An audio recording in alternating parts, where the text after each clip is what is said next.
most, if not, I don't want to say all, but most deals have deal structure. Deal structure is not a bad thing because it'll help you optimize your enterprise value and share risk. And you just need to be mindful and thoughtful about how you put it all together in order to create a win-win.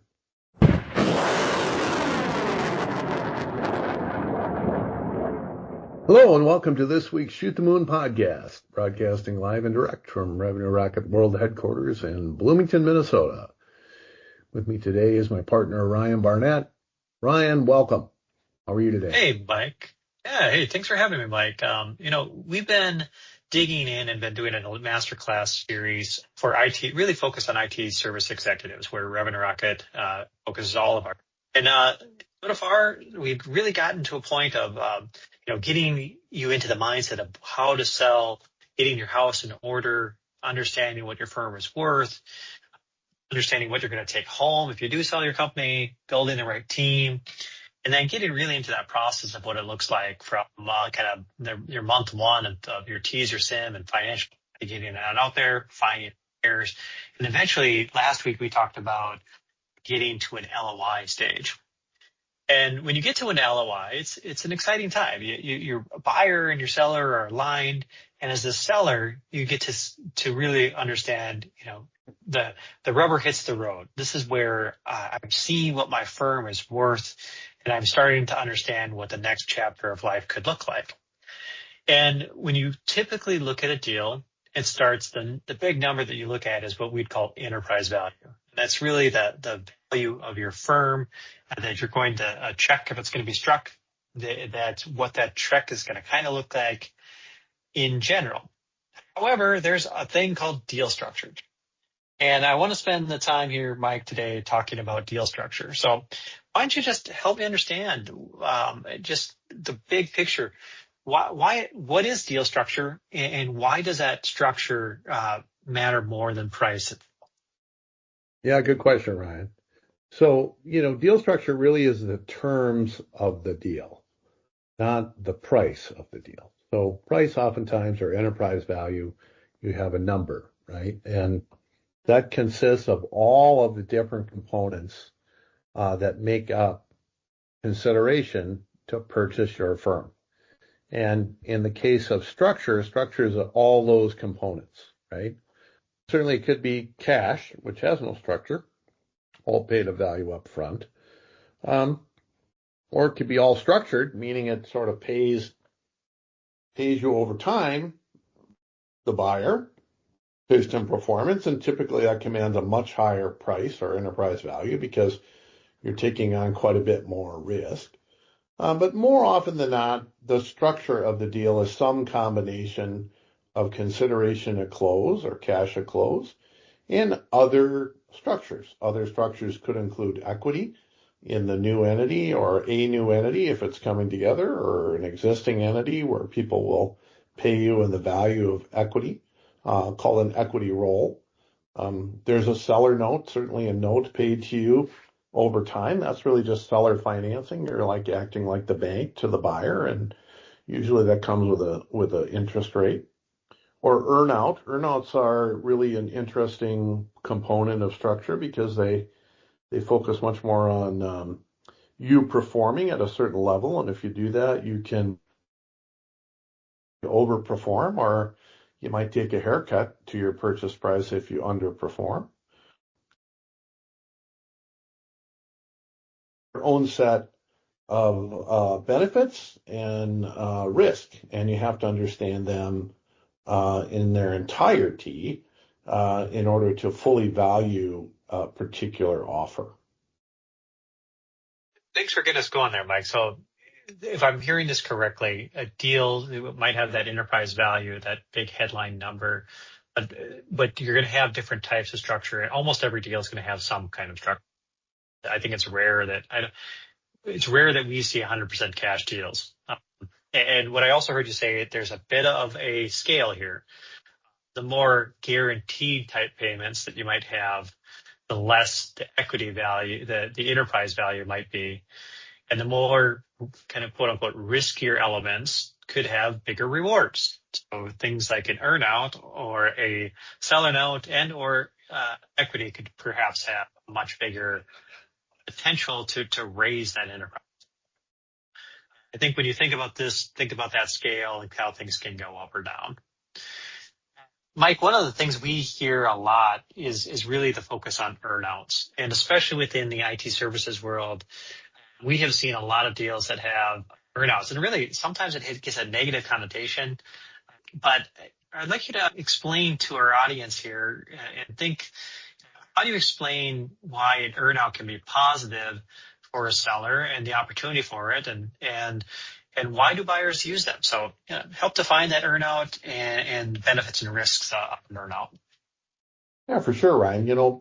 Earnouts you shouldn't be scared of as a seller. I've heard a lot of sellers incorrectly say, well, I just don't count on any earnouts ever getting paid out because I've heard too many stories from my friends who sold that didn't get their earnout, that I just don't count on that. And that's just not really factual. Earnouts get paid out at a quite high percentage, probably over 80% of the time, if they're structured properly. And that's the big caveat, right? Structuring them properly has to be fair down the middle of plate structuring. And the reason that earnouts exist to begin with is a way for the buyer to hedge some risk, particularly in a business that might have some revenue and profit volatility. They want to make sure that if they're assuming a certain enterprise value, that they're going to be able to achieve a reasonable return on that investment.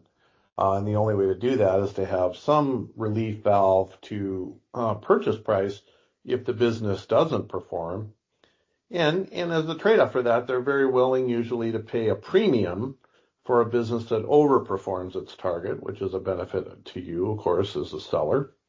And it's usually a place where if you have a very high degree of confidence in your making your forecast in the coming years, that you can win with an earnout. You can literally add value or purchase price to your deal if you have a high degree of confidence in that. Now, earnout structures, are really indexed typically ideally on revenue, because that's a non-fungible number, and it's indexed on your forecast. And so if you have a high degree of confidence in your forecast, you shouldn't be afraid of that. And you're going to want to index it as high up on the P&L as possible. Sometimes you can do gross margin. We typically don't recommend doing EBITDA or profit because that is a fungible number. And once you sell the business, your buyer has control over what's in and out of profit. And that can, make it a situation where if you don't agree with a certain set of expenses or investments that are being made, you could inadvertently, work your way out of an earnout. So, having a competent advisor working for you will help you structure an earnout that's fortified for the seller. So there's a high degree of probability to get paid out. And, do it in a way that, makes sense. I think one of the biggest mistakes sellers can make is to index an earnout on profit. Buyers always ask for that, but I certainly think that that is a huge potential risk that you're taking on, because you have to define profit in such a level of granularity in the purchase agreement that, it takes a lot of time and energy. And even if you do that, there's still operational control by the buyer that would allow them to, manipulate that. Typically what's fair in an earnout is one that is not a hockey stick, right? Sort of forecast, one that is fairly consistent with historical performance, and one that gives you some wiggle room as it relates to underperforming or overperforming that earnout and it compensates you accordingly. You don't want a cliff in an earnout where if you don't make a certain number or above that, you don't get paid anything.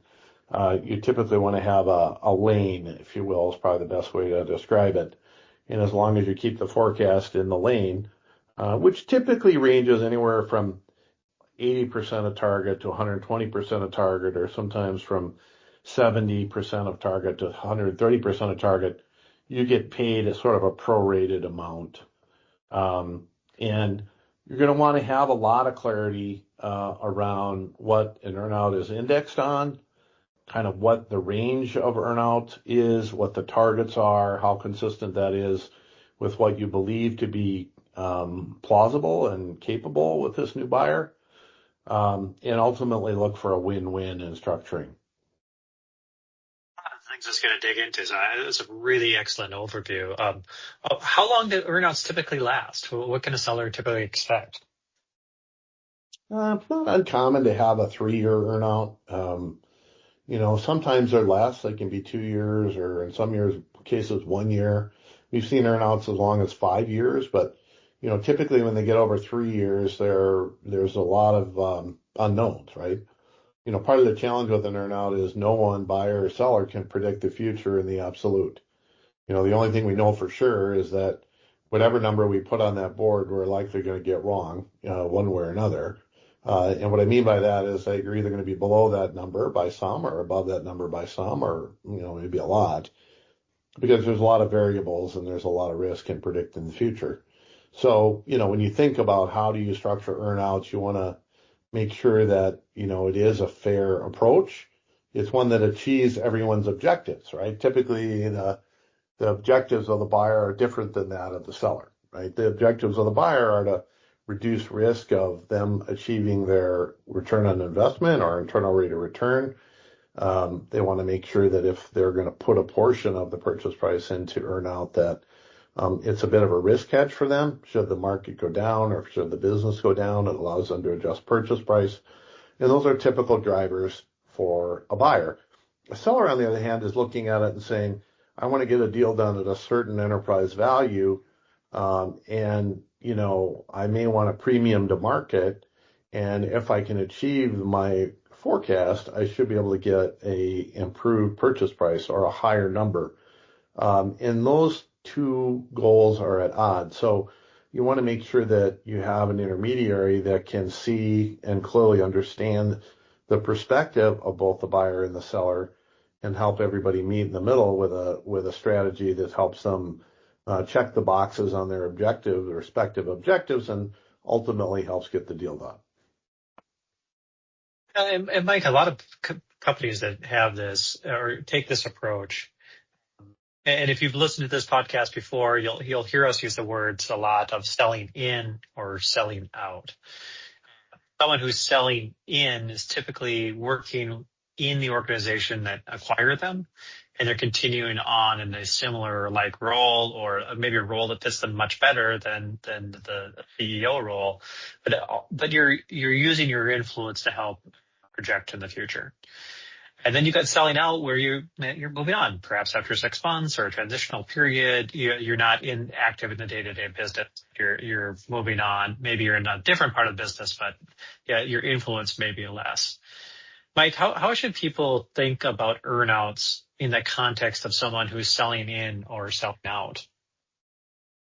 Yeah, it's a great question, Ryan. I think what's important is, many buyers in the IT services world want sellers to sell in. It's a people business. Oftentimes the team is there because of the leader or the founder of the business, and they'd like them to stick around. There's far more of those types of buyers than there are buyers that are looking for you to sell out.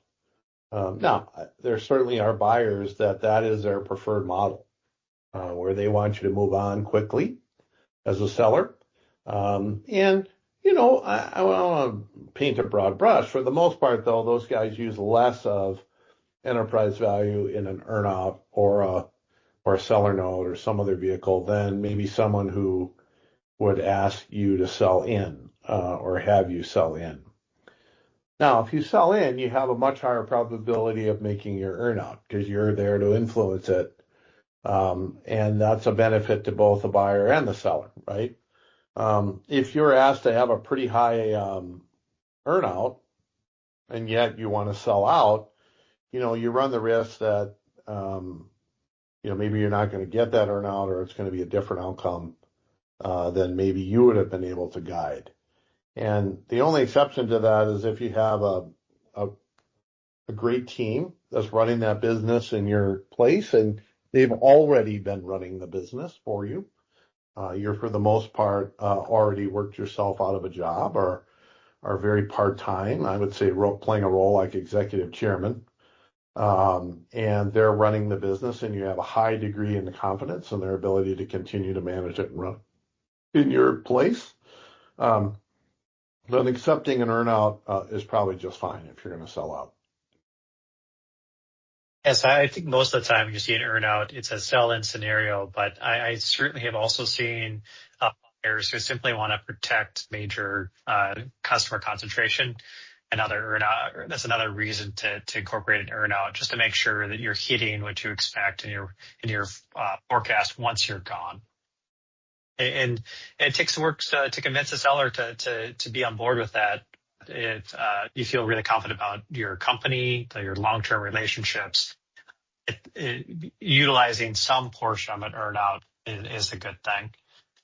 And again, Mike, I know that every single deal is different, so I'm certainly not trying to peg anything to this, but can you help me understand when an earnout is used in the deals that we've seen, how much of that deal structure or how much of the percentage of the total consideration might be in an earnout?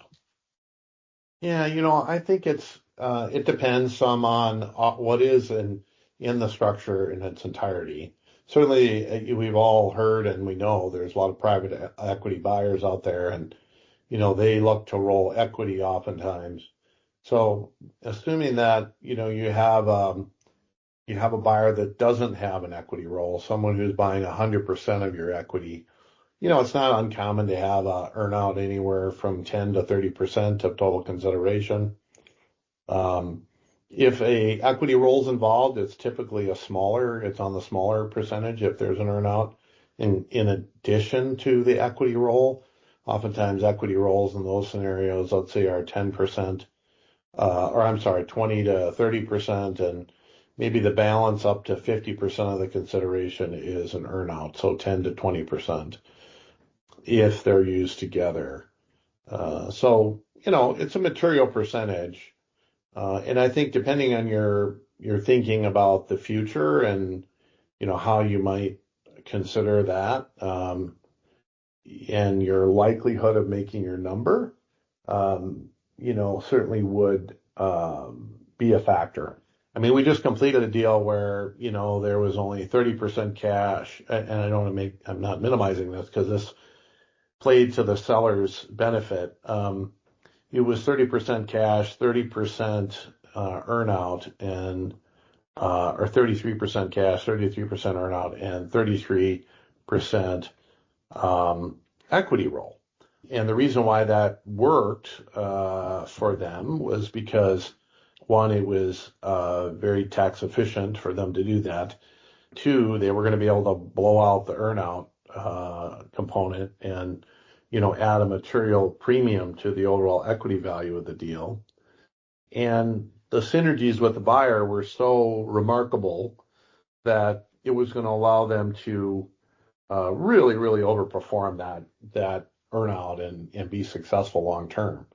And so there are certain situations where an earnout can play a much more material role, but can also play a role that is super beneficial to the seller as a way to optimize value. It's just such a fascinating conversation, Mike, on this. There's so many options you have here. I'm really glad you outlined some of the risks and areas here.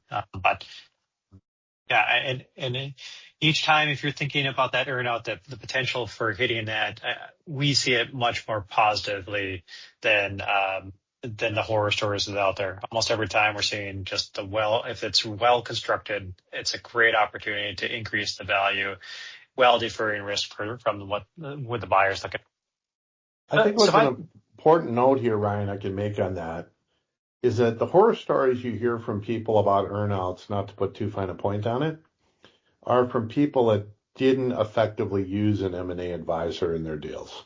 They either didn't ask for their opinion, or the advisor was ill-equipped to provide quality information, or they just plain didn't use an advisor. In my sort of informal polling of when I hear about these stories, I say, well, are your network and your contacts, did they use an advisor in those deals? And the vast majority of them that said they had bad outcomes did not use one. And I think those two things actually go together, because structuring an earnout properly to be win-win for the buyer and the seller is very nuanced. And you have to have a lot of experience in having seen different structures to know what a good one looks like, how a good structure looks like, and what a bad one looks like. Otherwise, you can stumble right into a structure that would be tilted and benefit either the buyer or the seller. And I would tell you, if you're going into it without an advisor, the risk to you as a seller is that you will inadvertently make a mistake and benefit the buyer in a way that may not be recoverable for you from a seller's perspective. Right, right. If we switch gears here, Mike, this podcast might get a little longer than some of our others, but I think these are very valuable questions. So if we think about other types of structure, one of them you mentioned earlier was a seller note. Can you just again redefine that seller note again, what it is and why buyers like them? Also, if you could also address what we see oftentimes as a quote unquote guaranteed payment on a seller note. And then any kind of tactical kind of questions like just the technical structure of like a subordinated note, or what happens if the note doesn't get paid, walk me through seller notes to get us going. Sure. So seller notes are often used when the buyer needs additional leverage or loan capacity to get their deal done that they can't get from their bank. And they're going to ask you as a seller, would you give us some financing terms? Now, the benefit to you is, usually there's what we'll call a risk-based interest rate paid to that note. It's going to be a different level of interest paid to you as a seller, typically anywhere from 6 to 10% interest paid to you on the outstanding balance. And most of them, by the way, are kind of negotiated in that 6-7% range. So I don't want you to take away 10 all the time, although we've certainly seen interest rates as high as 10% being paid. And it allows a way to get a deal done at a particular enterprise value by you taking some risk that's going to be paid. Now, in that situation, you're always going to be subordinated to bank debt because the bank is going to have a first position with the debt on a deal if they're loaning money to a buyer, which means that for whatever reason, if your buyer becomes insolvent, you run the risk that you might not get that money.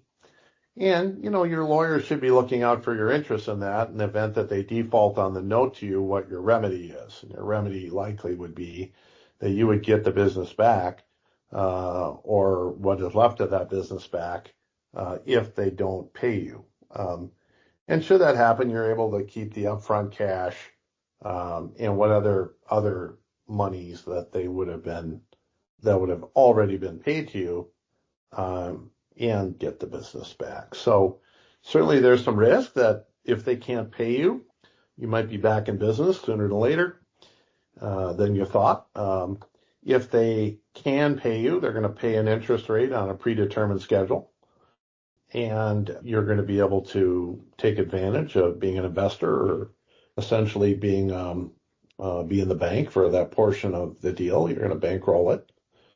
And, generally when you're a debtor, you have other rights and privileges associated with inspection rights to the financials and a few other things that you may not have otherwise, depending on the structure of your deal. Seller notes are reasonable if they're applied over a reasonable amortization period with reasonable interest. They get aggressive and they get weird when you put too much pressure on the buyer to pay you back really quickly. Now, that's a delicate balance to reach, as again, back to win-win. No deals really get done that are win-lose deals. So you have to look for a vehicle that says, How long is a long enough from a note perspective? What's a reasonable interest rate? So we don't tip over the financials of the buyer in the process and cause an insolvency situation or call the bank to call the primary note. Because if they call the note, then, it's going to be challenging for you to get paid. So there's a little bit of a delicate balance here. It can work really well to enhance enterprise value, and it can work quite well for you to get to a deal you couldn't get done otherwise. Yeah, and I think one of the things is just when we look at a seller note, the propensity for this to get paid is really high. So we treat this oftentimes as the near cash at close as far as Yep. if we think about kind of closing out the chapter on seller note, the other big item that you brought up was just using equity kind of, and for this case, we've got podcasts on retained versus rollover equity, but for now, can you just walk our seller here through what rollover equity is and why you'd want to do that and perhaps the benefits for equity versus some of the other versus seller note or earnouts? Yeah, for sure. Rollover equity typically occurs in a private equity funded deal. They'll stand up a new corporation, particularly if you're a platform investment, or that new vehicle already exists if you're a tuck-in investment. And you're going to get equity in that new business, right? Now, there's other equity holders besides yourself, as you can imagine. Private equity funds a deal and they set up a new corporation. We'll call it NewCo for this example. And NewCo is going to have the private equity firm's interest covered in both preferred and common stock. And there's different governance and control and dilution risks associated with whether it's common or preferred or stock in the new entity. So you need to understand that. And you're likely going to be a minority shareholder versus have, meaningful ownership. And those are different. You're a minority shareholder because just on the face of it, private equity will typically buy 70 to 80%, sometimes as much as just 51%. Some private equity firms actually buy minority equity, which is also a possibility, but you have a situation where, most deals, I would say, if I had to sort of wave a magic wand, I'd say most deals are 70% of your equity is purchased with cash at close or a combination of cash and earnout.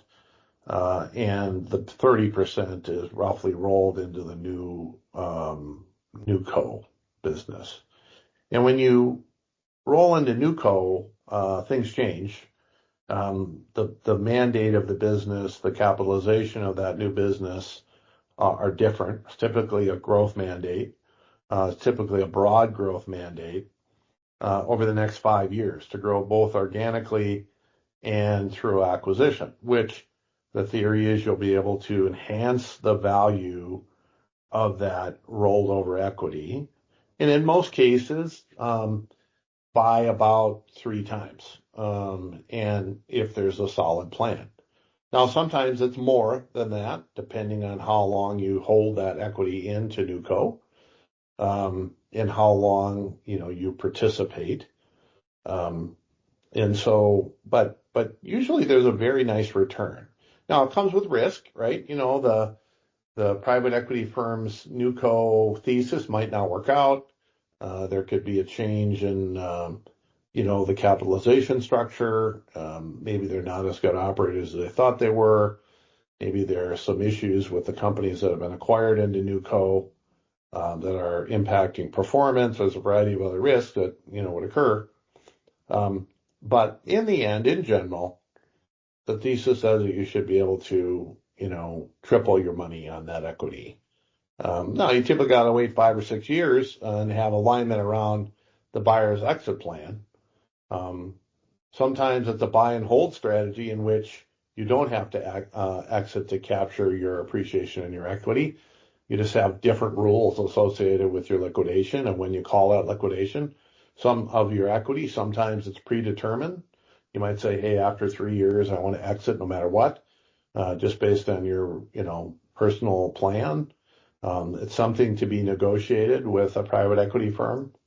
And you have to understand how they manage their equity. Is it a buy and hold fund? Is it a, traditional private equity fund that tends to flip, after 5 or 6 years?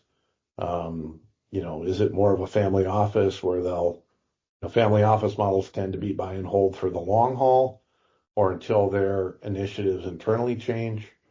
As long as they have leadership that can run it, they typically hold it. And so, the rollover equity should be treated also a little differently from a seller's perspective, sort of post-close, because really it's about, certainly your business was about adding value in that equity, but you had to also manage all of the risk. At least now you can have someone share that risk with you as you grow and provide capital. You're not certainly nearly as capital constrained as you likely were as a solo operator. So you can think bigger, you can act bigger, you can do acquisitions with bigger targets.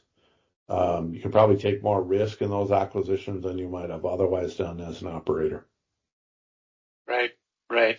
And again, just so I understand this correctly, typically you're going to look for a company that has another liquidity event. Doesn't have to be. I'm assuming that the stronger cash flow generating entity is still going to have a return, but ultimately, if you're rolling equity, you're looking for that second bite at that.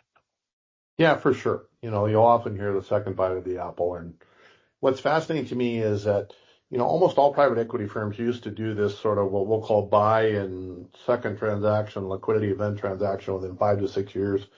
There's more and more private equity firms now that have longer hold periods, typically, or they're a buy and hold for into perpetuity plan, which provides different liquidity levers for you as an owner. You can kind of stay a short period of time or a longer period of time, less of a requirement to hold through the second liquidity event.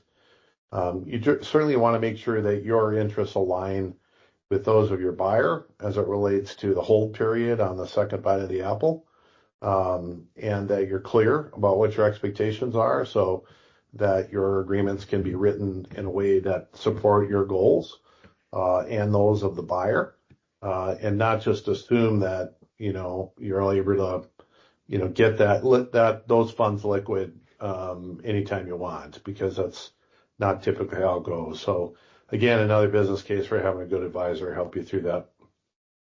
Great, great. Well, Mike, this has been extremely helpful so far. The last question I have is, and we can keep it short here and expand on it, I think, next week a little bit more, but the thing that I believe a lot of sellers miss in this deal structure is that there is some accounting for working capital.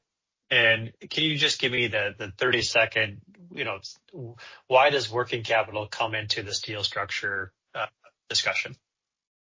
Yeah, super important question, Ryan. So almost all business owners are overcapitalized on their coverage ratio working capital. And what that means is that their assets are more than their liabilities at any given point. And sometimes they have a 2-to-1, 3-to-1, 5-to-1, 10-to-1 coverage ratio of positive net working capital. And the only time you can harvest that positive net working capital, or the money that's is not needed to run the business essentially, but just there for comfort, is when you sell. Within reason, you can't strip down to a 1-to-1 working capital ratio and have enough working capital to be able to cover any, for any unforeseen things or late payers or whatever it might be. And so you need to be able to have a coverage ratio that's applicable to manage and run your business. And those are different for every kind of business, but essentially it's more than 1-to-1. So if the only time you can harvest your excess working capital is when you sell, you need to make sure that you do that in a knowledgeable way that's consistent with what is actually required to run your business versus what a buyer might say is required. Those are different. and there's always a negotiation around working capital. Again, it's very important for you to have an advisor that understands how you've used working capital historically, what's required to actually be needed to run the business, and can help negotiate your harvest and optimize your harvest of that excess working capital as part of your transaction.